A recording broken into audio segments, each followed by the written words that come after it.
you got to learn fast because it's go, go, go, go, That's go, it. go. And the old axiom, drinking from a fire hose, man, because it's going to Yep. come at you, Yep. and it's going to come at you fast.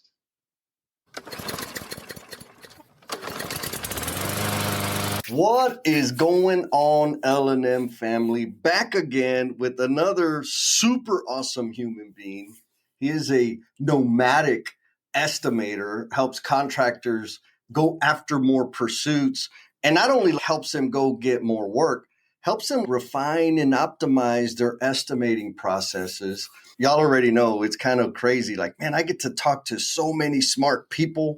And it's not because I'm smart. It's just because I have a podcast. So I'm leveraging that thing for as much as I can. He has been living life on the run. He is the co-founder of Archer Estimation and Consulting. His name is Mr. Jake Jones. He's been at it for a while. We will find out what part of the world he is in today because he gets around quite a bit.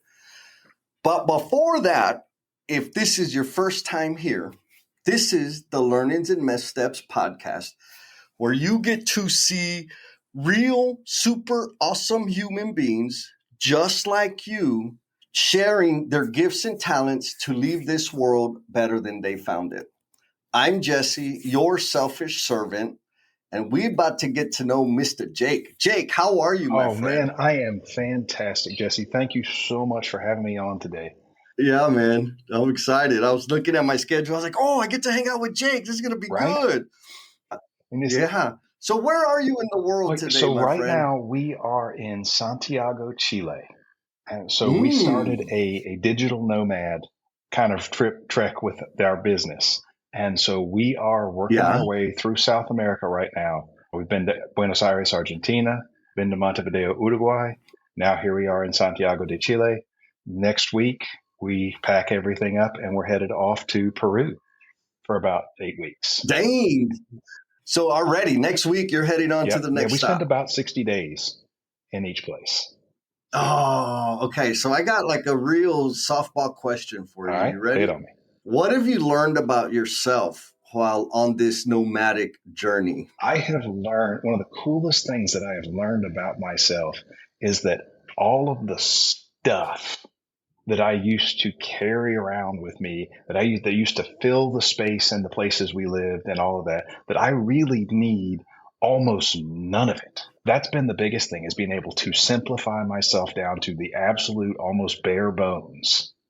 And when we're still carrying too much. I mean, right now we've got two 30-inch rolling duffels, two international sized rollerboard suitcases, and two the day packs.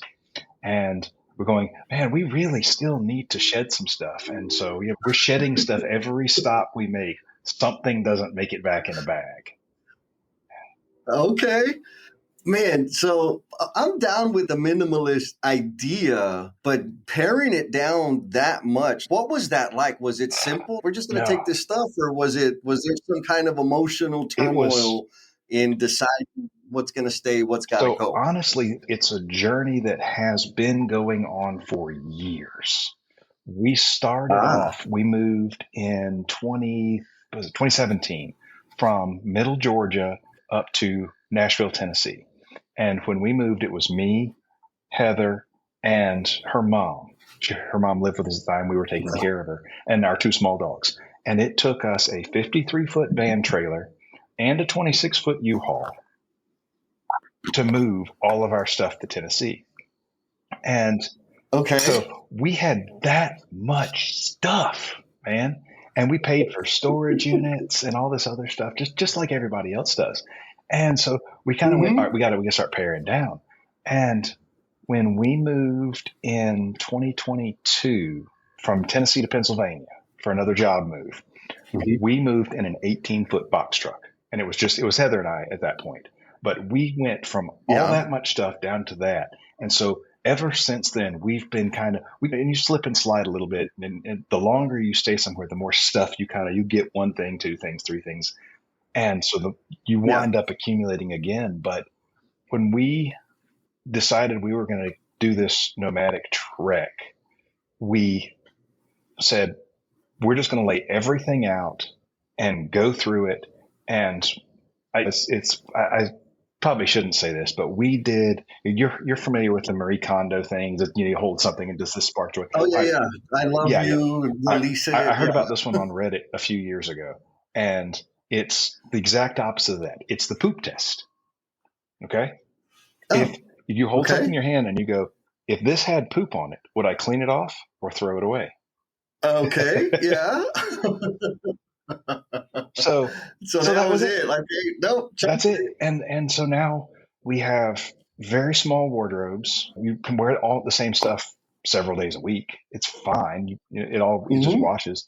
And as things wear out, you Mm-hmm. buy a thing to replace it. So when this shirt wears out, I'll buy Yeah. a shirt. And so Right. it was definitely not easy though. There was a lot of stuff that we were hanging on to because it felt sentimental. And Yeah. this was owned by my grandfather. This was owned by her grandfather, and on and on. And then we realized one day we were sitting there going, the thing isn't the memory. The memory Mm. is the memory. So sit Yes. and look at the thing. Yes. Think of the memory. You don't need the thing. Fair, Yeah. fair, fair. Okay, so it sounds like it was a buildup, and with some momentum, then it's like, okay, Mm-hmm. makes sense. Let's trim this out. Let's trim that out, and then you built some like filters or models to look at things to change your perspective on the material Mm-hmm. thing versus the memory. Because I all of my exes will attest to this. I can't stand stopping to take Mm-hmm. pictures. I like taking pictures of stuff like when I'm on a job site because I'm going to use them for Right. marketing or something. I do not understand the purpose. Let's take a picture all the time and then do nothing with the Right. pictures. I get it. Of course, now they're digital and you can just store them on your Mm-hmm. phone or whatever. But for me, it kind of ruins the memory. Right. Right. It's I just want to take this thing in, but now I got to pose and I got to hold my chin up and I got like all of this nonsense. If you're doing, and the thought is, well, we want to get the memory. I'm like, yeah, I'm going to remember getting pissed off because we had to stop and take a stupid picture. Right.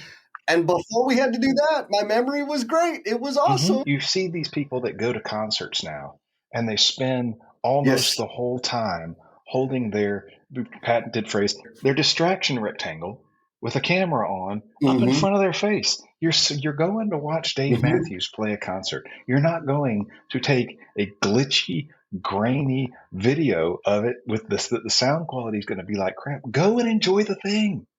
Hike up to the top of the Yes. mountain. Yeah, if you want to take a picture when you get to the top of the mountain of the view, yes, I get that. But don't spend the whole time you're up there taking pictures. Put your phone away, put your camera away. Enjoy the moment that you're in. Look around Yeah. and take it Okay. all So in. we got to do the L&M family member shout out. And this one, I don't know if I got the message and didn't write the name down, but I do know this one comes from one of the brave souls who tolerated the Do the Damn Thing Time Mastery workshop. And they said, there were so many amazing takeaways that I'm looking to incorporate into my daily habits. But one thing stood out to me the most, which was blending my personal and business schedule together, which is something I totally recommend. Some people freak out. And if you're curious and saying, what? All you got to do is sign up for the next workshop and you'll see what the fuss is about. And also, all the L&M family members out there, you know, if you leave me a comment, send me a message, DM, text, it doesn't matter. I love getting them. And it gives me a good excuse to shout you out in the future. So paring down, do you feel like that's helped you? The less stuff you have, the more present you can be in appreciating the moment? A little bit, yeah. You could also say too, like, go through and digitally detox your phone. Go through and all of the apps and stuff that you have that you're not really using, ditch them. They're there to suck your Yeah, time away too. And so right. not having, granted, I do miss spending some time playing video games, but I don't have that to suck me in Right. anymore. Yeah. And there's a lot of technology now that's gotten small enough that it does travel with you. And with the glory of the cloud, there's that too. We still have all of our movies. They live on a Plex server in Tennessee that I can access remotely from wherever in the world we are. So if I want to watch a movie, I can. Nice. And I have to, and we digitized all our You don't have DVDs that before we got rid of them. Yeah, the binder with all Uh-huh. the. That's awesome. Okay, so did you and Miss Heather back? Let's see, we'll say middle school. Did you say, okay, look, I'm gonna be an estimator because I can do that work digitally, which means I can do it from anywhere in the Mhm. world because eventually I want to be a nomadic entrepreneur. Was that always the Not at plan? all. Not at all the plan. No. I wanted to, honestly, I really wanted to join the military from a very Ah, young age. About the time I was turning 18 was the time after Desert Storm when the military was really trying to draw it down. Rifts were a mhm, big thing. Lots of people were being let go. They were really being picky about who they could take. And I had mm. a medical history that precluded me. I did ROTC in high school. I applied to Virginia Military Oh Institute. wow. Yeah, I did ROTC all 4 years in high school, applied to VMI, got Okay. accepted, got a 4 year Army scholarship. But when I went to take the physical for Nice. that, they said, "Oh, wait, you have this thing. I'm sorry, we're not taking people with this thing right now." And I was like, "Well, but this is what I What? really want to do." And they were like, "Well, yeah, sorry, you can still go to VMI Too bad. and Oh, maybe try and get in on a waiver." Well, I couldn't afford it. VMI was yeah. outrageously expensive, and so I wound up, and it was fortuitous as hell because if I'd gone Oh, that route, I okay. never would have met Heather. And so I Ah, picked the only school that I had applied to, and the only reason I applied to this school was, I'm sad to say now, was because they were giving away cool T-shirts. But it hey, was the only you know. non-military school that I'd applied to. So I went to Georgia Southern, and I had a backup plan. I was going to get a criminal justice degree and a psychology minor, and Ah, I was going to go work for federal law enforcement. Well, I got into my first couple of classes, and man, I was so bored. It was misery. I hated it. I just, really? and my grades the first semester were terrible because of it. I couldn't even, I did, So was it the course material? Was it the yes, it teachers? was a little bit of both. It just wasn't interesting. I was not interested at all. And so Okay. the very next semester, I was on academic probation. I was about to get kicked out of Georgia Southern. And yeah, and so I had to do something. And my roommate, bless his heart, says, "Hey, here's my books and notes and exams and everything for the intro to geology course. That's part of the core curriculum. You just take that, and it should be a easy. You won't have to focus as much time on it." And I said, "Okay, Hmm. I can do Hmm. that." I never touched any of his coursework. Day one, I went, "Man, I am home. I love this stuff. Earth science is where I want to be." And, Oh, and so okay. right then I thought, well, I don't want to move too fast, but this is what I want to do. Took a couple other classes throughout my core curriculum, went back, had to take an environmental science, took environmental geology. Halfway through that course, I was ready. I changed my major. I got a Bachelor of Science Done. degree and loved it. But I got a Bachelor of Science degree in geology, and I was going to be Ah, a hard rock quarry geologist. That was what I really wanted to do. And okay. the universe, like, once again, had other plans. Okay. So hard rock quarry, is that like Yep. granite? Is it Yeah. a Think like Stone Mountain granite, Piedmont, limestone? granite rock in Okay. the southeastern United States, North Georgia, Hmm.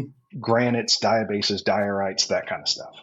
Got it. So Got it. Got it. Okay. and so Okay. the universe had other plans yet again. I love And that. there's this new website that had just come out, and some people may not even remember it now, but it was called monster.com. Okay. You remember Monster? I do remember. I All remember right. monster.com. Monster had been Yeah. all over the campus radio for weeks. And one of the things that I did during, I tutored intro level geology courses as a way to make some money as I got higher up in my thing. So Sure. one night I was sitting there during my tutoring hours. No one had showed up. So I had a whole room to myself, and there was a computer, listening to campus radio. The Monster commercial comes on again, a month or two away from graduation. So I say, well, why not? I'll throw my resume on Monster. Yeah. We'll see what happens.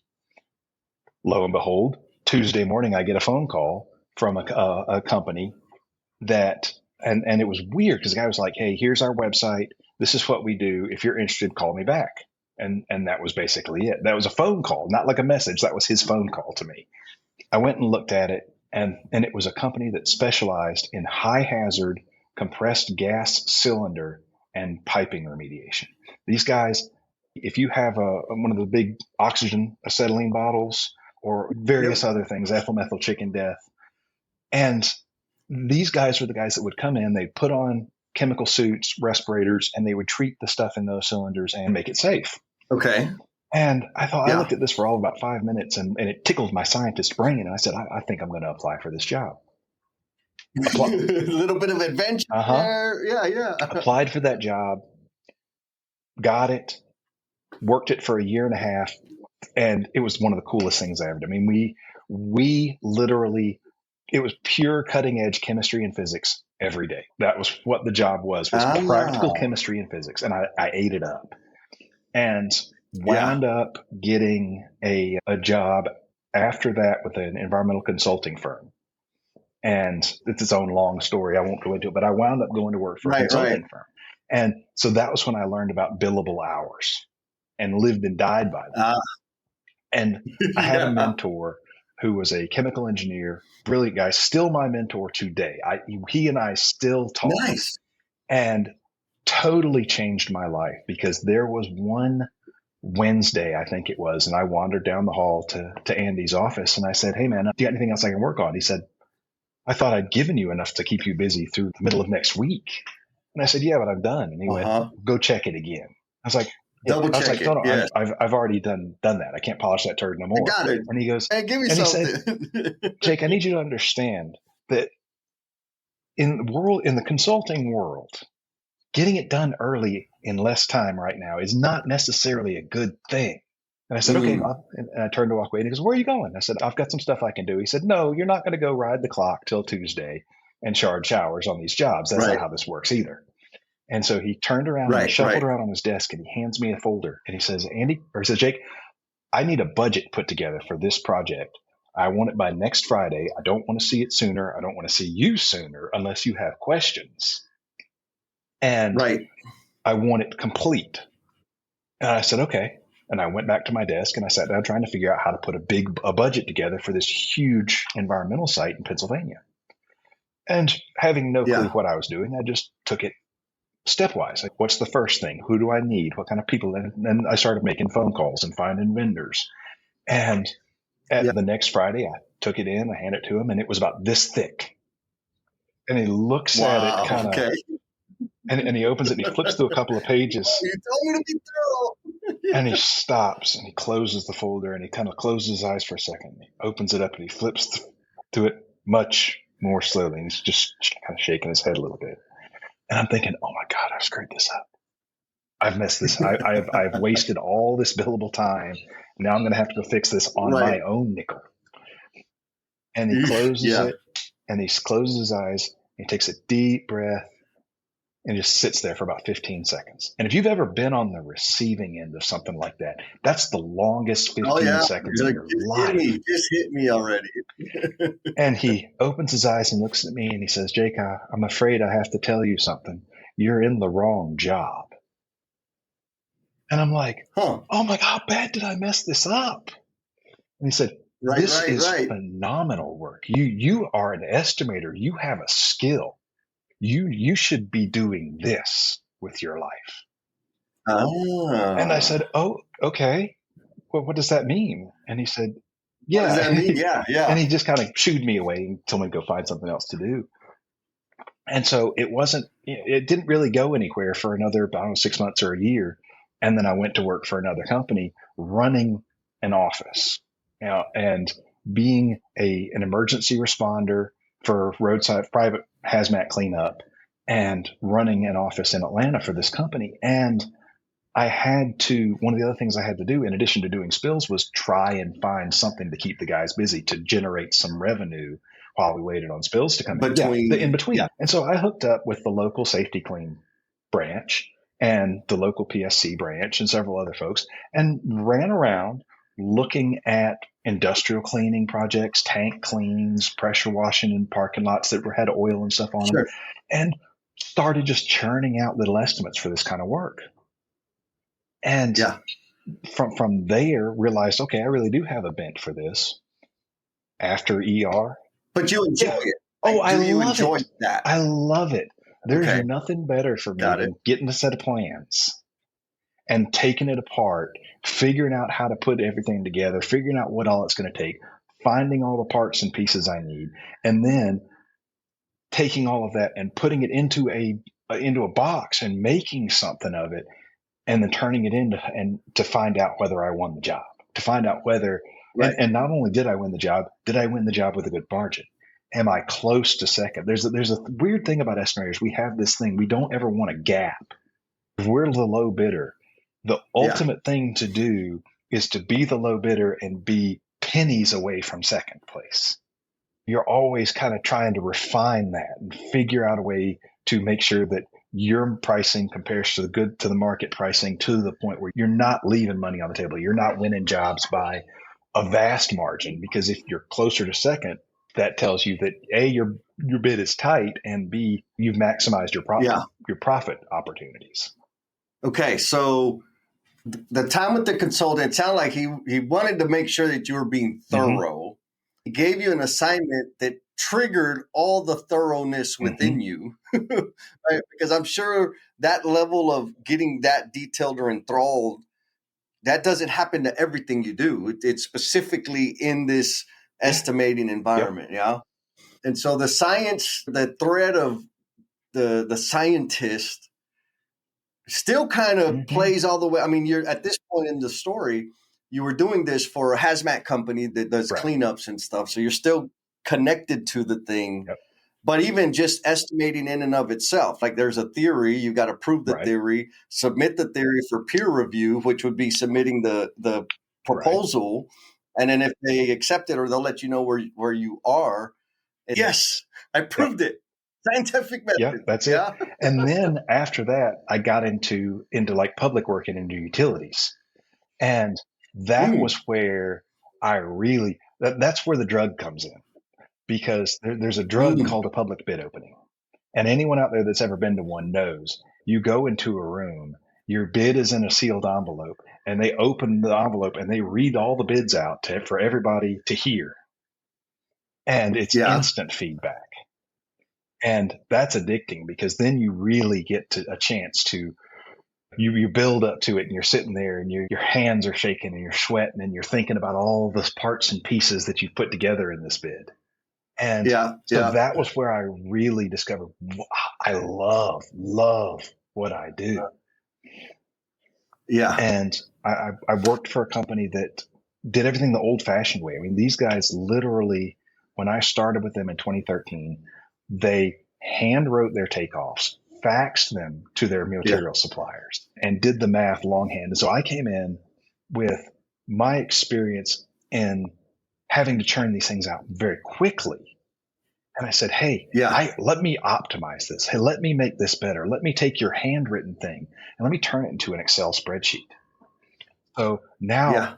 you What was that like? Were they like, no, yeah, please no, do? no, they were Or like, this is witchcraft. Stop. And they were like, we don't trust it if we can't put it into the calculator ourselves. And so, well, let's try it. Let's just try it. right, And so right, that was the right. way I did it. And so I started doing all of my bids that way in Excel. So it came down to, if I kludged a formula, then that was on me. And I had to Sure. be diligent in my data entry.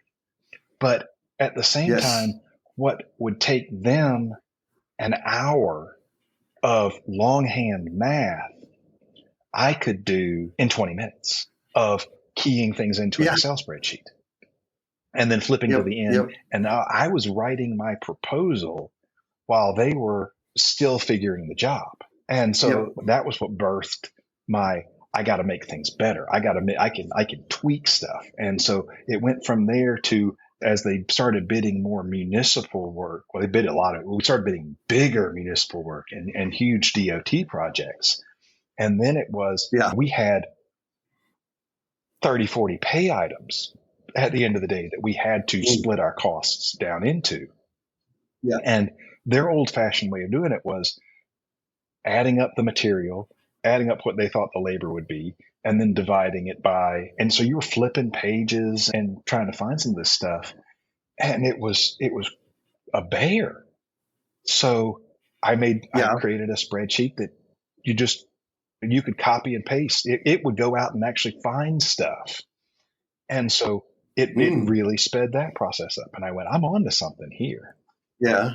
By the time I left, they had gone from handwriting stuff and doing takeoff with colored pencils and scale rules to doing electronic takeoff on a screen using something like Yep. PlanSwift or Bluebeam. And they were doing Excel bids. And Okay. it was fantastic. And I realized that I could change things. And then I went and started an estimating department for a startup company in Nashville. And I was like employee number, I want to say 18. So did they say, hey, Jake, we need an estimating department. We don't know what that is. Come do it for us? Or like, how did that materialize? It was, I got headhunted into it. There was a recruiter that called, and they were looking, like, we had decided it was time for us to move out of the middle Georgia area, that I could stay there. And we've always been a bit nomadic. You kind of get that picture as we go. Yeah. And you so more than the average. I've never lived anywhere longer than 5 years. And so it was time for us to move on. I realized I could stay in middle Georgia. I could stay there for 20 years through retirement. I would still never quite fit in. I would be doing the same thing I was doing. I was like, yeah, it's rewarding. I like it, but there's more out there. And so I put my resume out, got headhunted for this position, looked around to see if there were any others, and found another position up there. So we went up to Nashville, did a couple of job interviews. I picked the one that was the startup. And it was, they'd gotten to the point where the president and owner couldn't handle all of it himself. He knew he needed an estimator. Needed help. So he wanted someone that knew what was going on and knew how to set things up. And I kind of knew how to set things up. I'd seen how things could be done. I'd never set anything up on my own. Oh, so this was like your own petri dish to go do experimentation and see what sticks. Oh, I love it. We moved to Nashville. I wound up in a job in an office about the size of a broom closet at a startup, and built something. They went from $3 million in revenue to 30 in 2 years. Ooh, baby. In 2 years.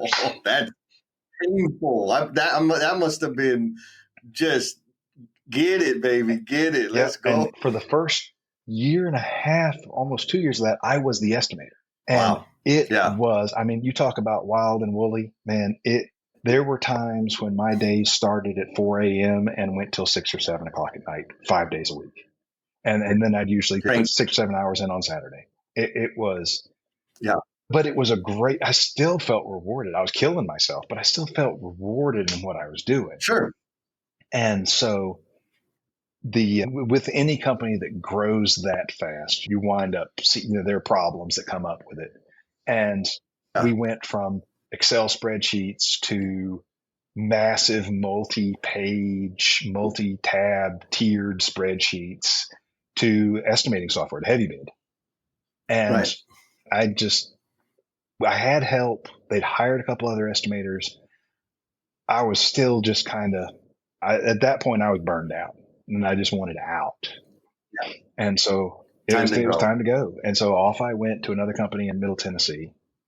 And these guys, somebody once referred to them as the top 5 or in the top 5% of heavy bid users.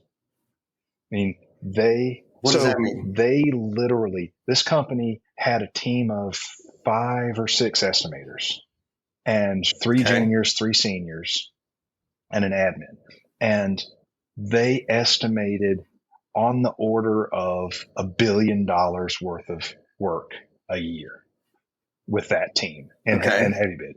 And so it wasn't uncommon for us to do 2 multi-million-dollar site work bids a week. And in order to be able to churn that amount of work, they had to have really good processes in place, and they did. They used electronic takeoff, and they had a database for their electronic takeoff software that was the same as their pay items for heavy bid. So you took off the job with the same. So is Heavy Bid an app or Heavy something? Bid is an estimating software. It's put out by a company called Heavy Construction Services Software, I think, HCSS. Okay. And so it's, it's a software. Got it. And it's widely renowned as the Cadillac of heavy civil estimating software. So it's really what it's geared for. And there's several others out there. There's Bid to Win. There's Omen Systems, ProEstimate.net. There's probably a dozen of them. And they're geared for like civil work. Like civil some estimating. of them are. Bid to Win's more of just a pure estimating software. You can do anything with Bid to Win. I've got one of my clients that uses it for environmental. Your ratios. Yeah, it's all about how you do your setup. And so, right. But the way these guys worked was everything was regimented. Everything was the same. So when you finished your takeoff, we had a spreadsheet that was like 1,600 rows long, and that was all, literally, extensively, almost all of the pay items, all of the individual line items in an estimate. So dirt cut to fill, 18-inch RCP, 8-inch PVC sewer. Yeah. It was all in that spreadsheet. And so you went through and you put your takeoff in that spreadsheet, and then you would delete all the lines that were empty that you didn't need. And then you'd import that into Heavy Bid. You'd press a button. Well, they had the whole library of tasks of all the material and the labor and the equipment, all that pre-built. So when you hit that button, all that pre-populated. Yeah. And so that's 90% of your estimate done right there. The rest is material entry and adjusting things. So they invested a whole lot of time in getting that set up, but it paid off in the amount of time that they spent on an estimate with one of their estimators. But there's always still room for improvement. And one of the things was, when I got there, you went through and using Control minus was how you deleted all the empty rows. So you would select a batch of them and delete, and so on and so forth. Well, it still takes a long time. Your average civil estimate's 50 pay items. So you're culling 50 out of 1,600. It still takes you a good 10 minutes to delete all those rows. Don't miss one, because then you leave it out of your estimate. So Optimization Jake comes in and he goes, man, there's got to be a better way to do this. There's got to be a better way to do this. This was the days before ChatGPT. So I pulled out the Google and found a couple of old Visual Basic textbooks and put together a little short 5-line macro in Visual Basic that I bound to a button on that spreadsheet. And when you click that button, column D was all of the quantities. So that code looked, and if there was not a value in column D, it deleted that row. So you had a one-click roll-up button that deletes all the empty rows for you and is error-proof. So they have to do it manually. Okay. Yeah, so I did that, and we tested it a few times, and finally I rolled it out, showed the whole company. And everybody was just ecstatic because it wound up saving, we timed it, about 8 to 10 minutes per estimate. Now, these guys do 8 to 10 minutes per estimate. And it was, you add that up, you do 300 estimates a year, you're suddenly saving 40 man hours worth of time deleting rows. And so that's deleting rows, mindless deleting rows. And so that was the sort of thing that I live for, are those little tweaks, those ways to make things better. And I did a couple of other things while I was there, and wrote a couple of other scripts, came up with a couple of other spreadsheets that. Yeah. And so how long were you there before you're like, okay, time for the next move? So I started there right before the pandemic lockdown. And the pandemic, yet another one of those universe had other plans moments, because had always had this belief that I had to be in an office. I had to be regionally located where I was working, because I needed to be able to get my hands on stuff. I needed to be able to talk to stuff. Well, the pandemic I started on a Wednesday. Friday morning, management calls us all into one little room in the middle of the pandemic and says, "Hey, it's 11 o'clock on Friday. When we leave here, go to your office, get all your stuff, take your monitors down, take your computer, take your keyboard, go home, spend the rest of the afternoon, set yourself up an office at your house, a place to work. Don't like set up on the kitchen table. Find Right. yourself somewhere, move furniture, whatever you got to do, so you've got a workspace and Yeah. plan to be there for 6 weeks, maybe longer." That was my introduction to this company. I learned how to do all the stuff that they did, and I wasn't even there. We met through Teams and phone calls. I did pre-cons, job kickoff meetings via Zoom, and it was okay. All right, I can do this from wherever. And I said, "Guys, I don't really want to come back to the office. There's no reason. I'm more productive at home. I don't lose. Time, you get your travel time back. Yeah, Yep. exactly. Yep. I work my travel time, guys. Like, instead of leaving my house at Right. 7 o'clock and sitting in traffic for 45 minutes, I'm in front of my computer at 7 and I'm working till 5:30. You're getting more out of me. Yes. And I'm not Yes. sitting there doom scrolling on my phone. When I need a break, I go empty the dishwasher. I go cook lunch. I go do Right. something. I empty the clothes dryer. Something. I do something that Right. gives me a feeling of accomplishment in my personal life. And it means that I'm saving Right. some time on the stuff I have to do in my not work hours. Right. And this is fantastic for me, for my personality, which is Right. somewhat introverted anyway. And they went, "No, you need to come back to the office. We don't trust that you're working." I said, Oh, "Hey, yeah. you don't trust that I'm working? How do you not trust that I'm working? I've yet to miss a deadline. Most of the time I'm early. Right. I haven't had any big misses on projects. I'm working remotely with everybody in the team. I've done all this remote. Why do I need to come back to the office?" "Well, we need to be able to watch you work." So, Oh, yeah. yeah. That's a common thing with a lot of Yep. people. They got to see, okay, I could be present and not do a damn because I'm present. You feel Mhm. better. I think on two ends, right? Like when the whole thing happened, I was conflicted because all of my brethren, all the trade workers, they didn't have a Right. choice, right? Like they had to keep going we were deemed finally Mhm. essential, and they can't do their work Right. remote. There were some jobs that you can't do them remotely, which I understand that. But there's a lot of, I remember thinking, man, if I had the skill set to do things remotely, because I didn't until the lockdown. But when I was a superintendent, there was absolutely at least a day, if not half, that I could, like the task and duties that I had to do, I didn't have to do them on site. And it took me 10 times longer to do it at the office or Right. on site than it would for me to do at home. And I think nowadays, barring the jobs that require you to physically be present, there is a lot of work that can be done anywhere, and trying to do it specifically in construction on the job site is just a bad Right. idea.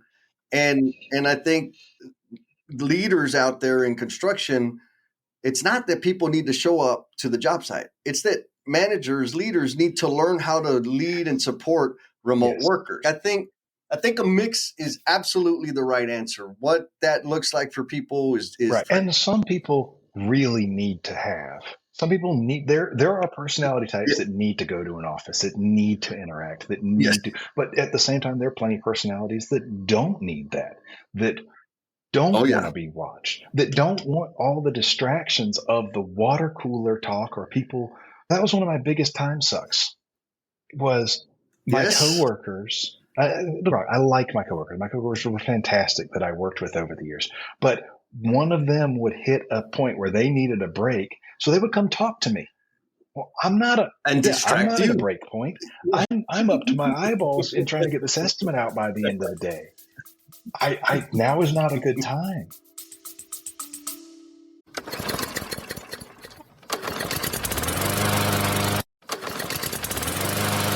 I'm sure that leaving this world better than you found it doesn't happen by accident. And I want to help you spend more time making this world better for yourself and the people you care about. So I want to invite you to the next Do the Damn Thing Time Mastery Workshop, because we're going to be having some fun. We're going to be taking all those goals, those ideas, those projects, those dreams, the things that you keep putting off because of the commitment you make to work and the commitment you make to family and the commitment you make to everybody else except for yourself. When you get those out of your head and finally come up with a plan, make the space, find the time for you to make those things real, for you to actually get the ball moving on the things that are going to give more flavor and meaning to your own personal life. Check the show notes for the link. I hope to see you there,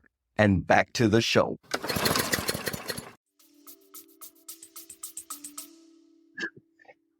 Yeah, I don't want to play. I'm working. Yeah. Go away. I'm with Yep. you, man. I feel that 100%. And so when those guys said, "Hey, Jake, we're putting our foot down.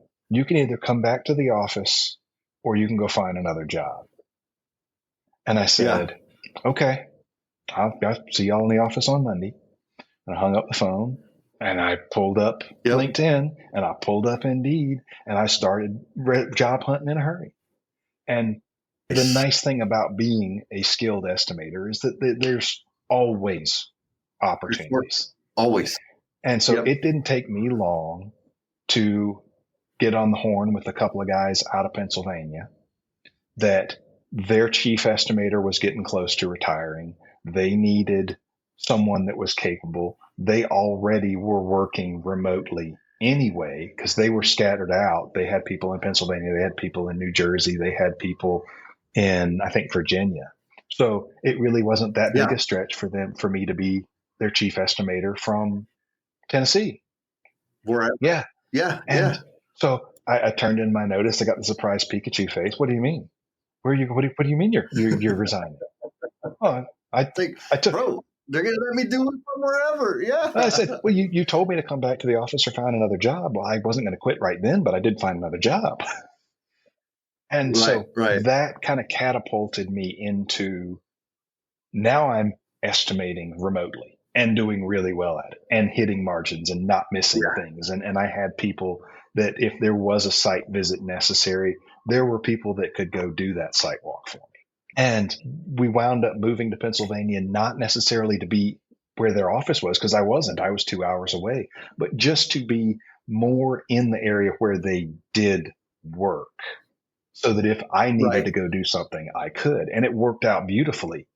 And then Heather had been bugging me for years that I was working too hard. I was letting companies take advantage of me, that I was working too many hours, and that I was shortening my lifespan. And so she said, we really need to think about us starting our own business.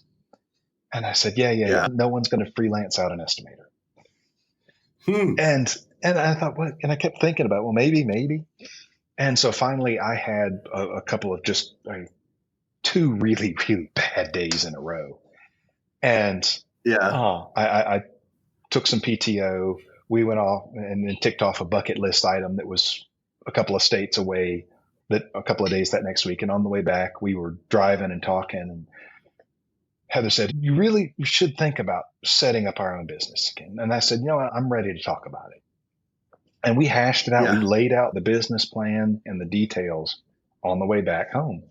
And when we got home, I called a friend of mine that I had been trying to hire me as his estimator for a number of years. And I said, hey, I'm thinking about doing this thing where I work as a fractional estimator and a fractional chief estimator. And so, the whole goal would be, I've got a lot of experience. I've got almost 20 years in this now.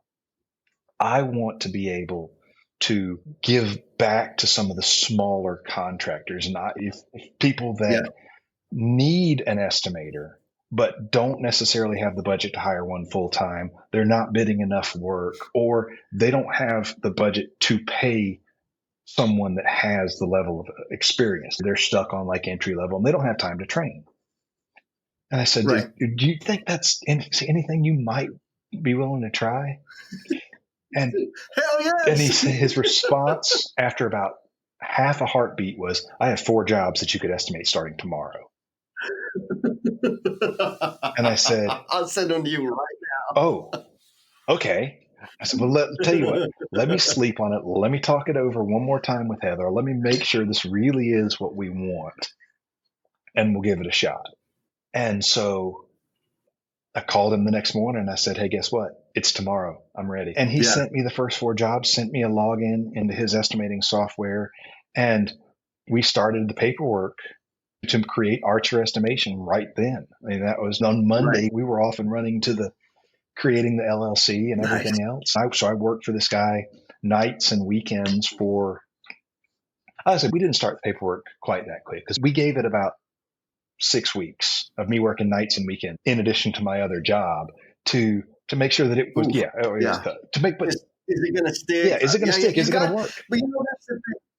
A lot of people, I think I confused people because I'm a huge advocate for like self-care and thinking time and like all of that because it's new to me. Right. And I know when I'm starting something new, it's nights, weekends, all day. There's a season. There are seasons and will be more in my future where I'm just straight. I mean, the past 2 weeks for me have been, I've been inconsistent and less available than usual, but it's that time. Like it's time to go. Right. And once I get past it, I'm about a week or 2 away. On the other end, it'll be nice and smooth, and I'll be more available and do my pampering of myself and all that. But there are times you got to test it out. You don't know for sure. You got to do double duty. That's part of building something. Exactly. We were really, lucky is not the word, fortunate, I guess. So we started Archer with 1 client in the bucket, ready to go. Within 2 days after starting, when I turned in my resignation with my then employer, I said, guys, I'm going to go do this thing, but I want y'all to be a client too. I want y'all to be my first fractional chief estimating client. And so they knew me. They knew what they got out of me. They knew my skills. Right. And so that was a no-brainer for them. They were in a bit of a cash crunch anyway. And so it was perfect. I gave them more runway by getting off of their books as a salaried employee and on as a subcontractor. And they've been fantastic. We're still working together now. They've made it through their crunch. They're growing. They're going to hit their revenue targets for this year. They're one of my best clients. The other one is a guy in Middle Tennessee. He's going gangbusters. Yeah. He's winning work left and right. We're upgrading him. His old way of doing things was kind of go find an estimate that he'd done before and copy that and try and go through and change everything. Close enough. Right? Yeah. Now I've got him on the spreadsheet model, and we've got all his pay items lined out. We're about to upgrade him to version 2.0 of that. And I have this opportunity now to work for several people. And our goal is really to kind of, like, we know we're probably not going to be there forever for all of our clients, because the goal is to get their processes tuned up, get them straightened out, get them winning work, get them cash flowing, get them to hire an estimator, and then move on. Yeah. Once they're ready to go, then I can step back. Their estimator takes over. I'm still there. I still remember all the stuff that I did, how their system works. As long as they kind of keep me in the loop, I'm there in case they get a busy period and they need to turn me back on.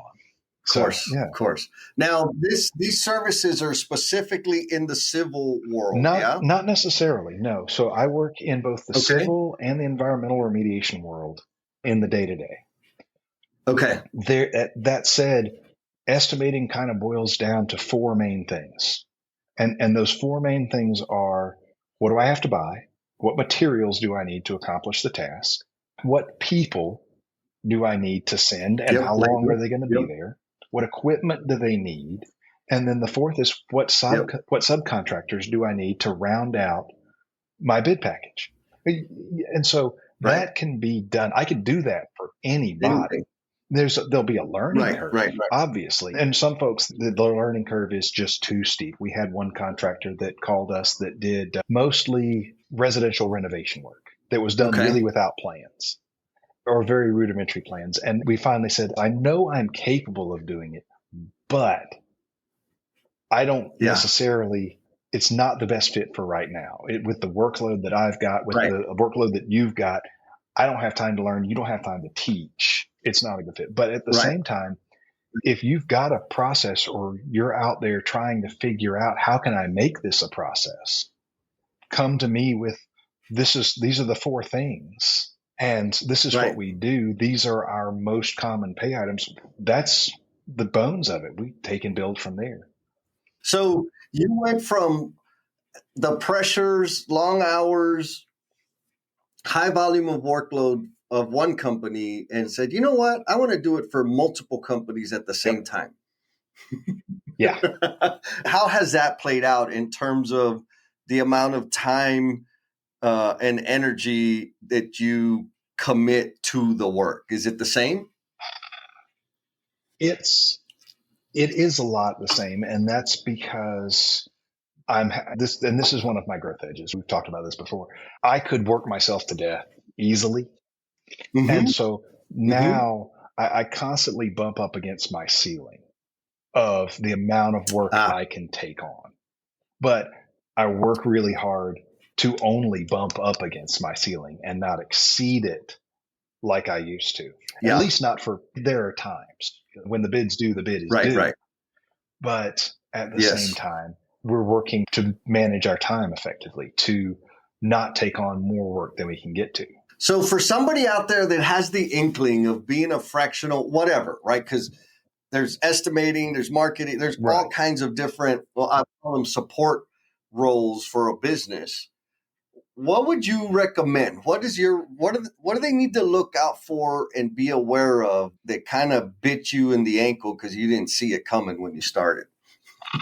I think the big thing is make sure that you understand the ins and outs of running a business doing something. If you have been working in a business for years but haven't run your own, you need to make sure that you've got your own support network in place for you.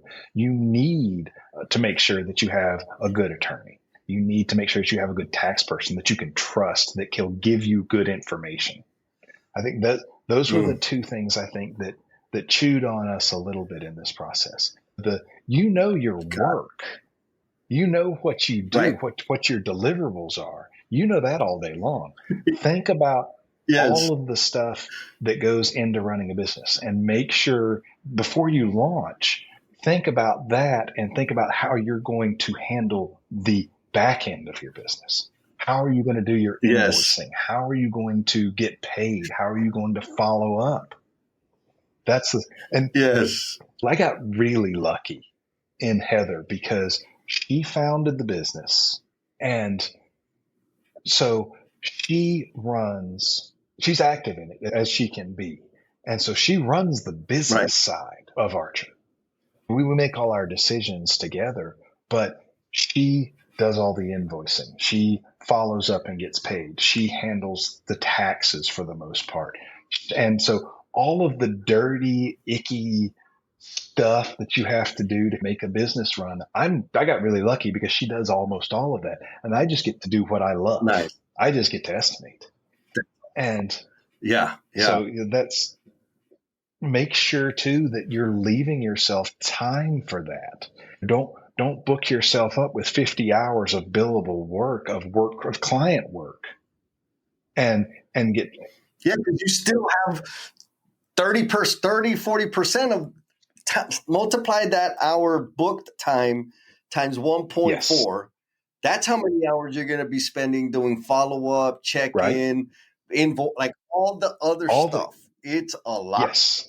And it is a lot, and it's a drain on you too, because if you overbook yourself when you're getting started, and or even once you're started, once you've been in business for a couple of years, even, that tendency is to, I can go a little better, I can raise my revenue a little bit more. But if you're not really paying attention to all the back end stuff, you'll wind up Yep. crashing. It'll get you 100%. Oh, yeah. Well, I mean, I started my business 3 years ago. It's amazing, right? Like the first time I had a gig offered to me, they said, hey, man, send me an invoice and we'll have a check for you the day of the thing. And I said, oh, shit, how do you do an invoice? So I went home and YouTubed it. Yep. Okay. And there's a multitude of things that I had no idea, no concept of what it was going to take to operate the business. Like delivering the service, you said it very well. Delivering the service, that's the fun part. That's the easy thing. You got reps. You've been doing that for years. It's all the other little things. And also, I want to be clear, it's not impossible. You just best be ready to learn. Neo was learning on the Matrix when they plugged them in, right? You got to learn fast because it's go, go, go, go, That's go, it. go. And the old axiom, drinking from a fire hose, man, because it's going to come at you, and it's going to come at you fast. Yes. And here's the thing, you don't want it to come at you slow because that means you don't have business. So I want to get business. Oh crap, I got to learn all these things all of a sudden because now I have business.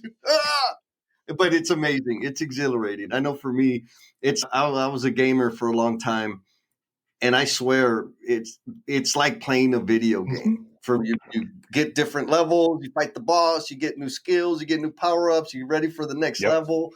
Now it's a really expensive video game, but it's fun either way. Absolutely. Yeah. And you have your one thing, your one person that is fine for when you're a startup. But then all of a sudden you're going to, we're going to start doing business in another state. Well, suddenly my one state accountant isn't in what we need anymore. Now we need someone that knows how to handle 2 states, multiple states, is licensed in different places. Oh, wait, can my lawyer defend me in another state? So, and it's and it's unfortunate that you have to think about that sometimes too, because gone are the days of the spit on your hand handshake deals. I mean, they're still out there, but they're very, very few and far between. And now there's contracts and everything else that fly back and forth. You need to make sure. And that's the other thing I would say is, if you are contracting with somebody and you're not really doing your due diligence on reading and understanding that contract and the clauses that are in it, then you're setting yourself up for something's going to bite you. And I hear about so many times about small civil contractors that are so excited to get that one big job. It's the biggest job they ever got. They just sign the contract and go, and then come to realize that, oh, wait, we're not going to get paid for 120 days. Yep, and it's in the contract language. Or I didn't really read the scope, but they slipped the asphalt paving in on me. Yeah, wow. That's what they do, man. Okay, so if somebody out there says, "Man, I want to connect with Mr. Jake," where should we send? So probably the best place to start is our website, www.archerestimation.com. You can also hit me up. Heather and I are both on LinkedIn. We post things out there. I'm sure if you don't mind, pop up our LinkedIn profiles. Then you can also send us an email. We've got an email address, info@archerestimation.com. Nice. Yeah, we'll make sure we have all that in the show notes so people can access if they need some estimating help or if they want some like pointers on launching their own fractional thing. Or if they want some pointers on where to go, where to stay when they're traveling, gallivanting all over South America, which is awesome. Yeah, reach out to us, talk to us. We're glad to help. It also, one of the best places that we found when we were trying to figure out the nuts and bolts of starting our business was and they're all over the country, is a small business development center, an SBDC. And usually these are run through one of the state colleges near you. So I know I've got a friend that works for the SBDC for University of Georgia. Ours was the closest branch to us in Pennsylvania was the Shippensburg University branch. And so these are like small business incubators that have advisors. It's totally free, costs nothing. But they've got advisors who, if you don't really I want to start a business, but I don't know how to start a business. These places are a wealth of information They can point out things. They can help you through the process of finding the paperwork, finding the forms to fill out. They'll help you fill the forms out if you have questions. So those are a great Nice. and tremendous resource that is, Yeah. No, that's out there. good point. I should probably go visit one of those. Because I just kind of, let me see hey, what do you do here? Okay, I'll do that. Hey, I need some help. Okay, I'll do that. I'm sure if somebody were to take a look at it, they'd be like, what in the world are you doing, ding dong? Man, I'm having fun. It's awesome. That's it. Having fun. So, all right. So you ready for the final closeout question? Lay it on me. All right. So obviously immense growth. You've done a lot of learning. Tinkering and improving things is a common theme with you, and you've always got to can we tweak it a little bit better, and for the benefit of others, of course. So I'm interested in what your answer is going to be. So what is the promise you are intended to be? What is the promise I'm intended to be? Yes.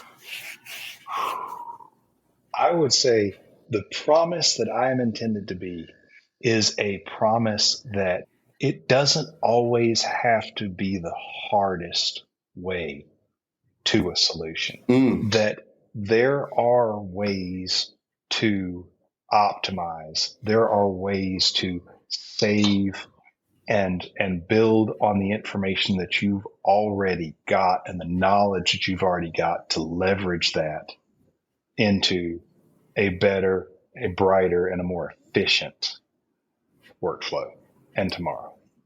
Nice. Dude, yes, I agree. I'm lazy. I won't do it, but I know that it's possible. Did you have fun? I had a blast. I absolutely had a blast. Thank you so much.